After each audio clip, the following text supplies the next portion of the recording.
How's it going, you beautiful people? This is the Dawn of Things, and today we're talking about the greatest thing since sliced bread.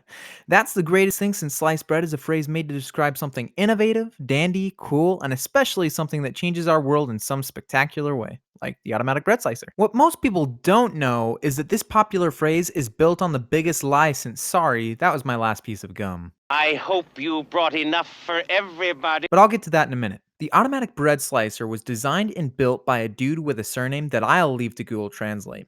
Otto Frederick. Rohwedder. He's from Iowa. Otto began designing and building the automatic bread slicer in 1916 before a fire burned his factory, his prototype blueprints, his prototype bread slicer, and his prototype bread slices to the ground in 1917. Rohwedder. Then embarked on the far less shiny business of owning jewelry stores before saving up again to patent and begin building the bread slicer 10 years later in 1927. This time the machine put the bread into nice little bags too. The first pre-sliced, pre-packaged bread was sold on July 6, 1928 by the Clean Made Bread Company. That was in Missouri. This step forward in baking was actually a pretty big deal. Everybody went nuts with how the bread stuck together even though it was already sliced. They didn't have to slice it themselves. The bread stayed fresh for longer, and how the bread stuck together even though it was already sliced. They really liked how sliced bread would stick together. Did I mention that they liked it when sliced bread would stick together? Cool, because they liked that. It also made business boom for the pop-up toaster in 1932 due to the standardized bread slice size, because apparently Nana couldn't slice the bread to equal widths of 1.5 centimeters every time.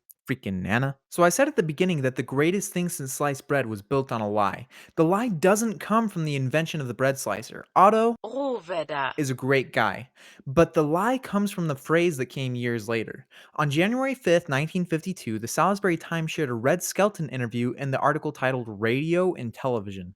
Red said, "Don't worry about television. It's the best thing since sliced bread."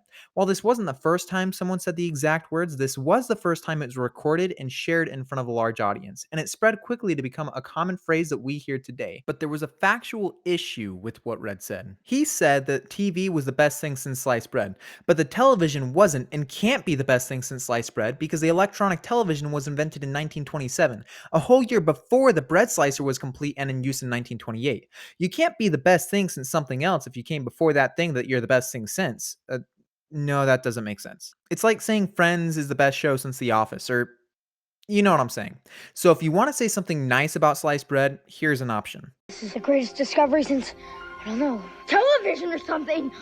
In conclusion, Otto Frederick Rohwedder. created a machine that slices bread, bags it, makes it stick together, that's important, and then 24 years later, an American comedy entertainer said television's the best thing since that Rohwedder thing. This began an era of comparing great inventions and huge scientific breakthroughs to this machine that cuts baked dough, when in reality, those words that started it all weren't even factually correct. It was an accidental lie that became the dawn of the best thing since sliced bread.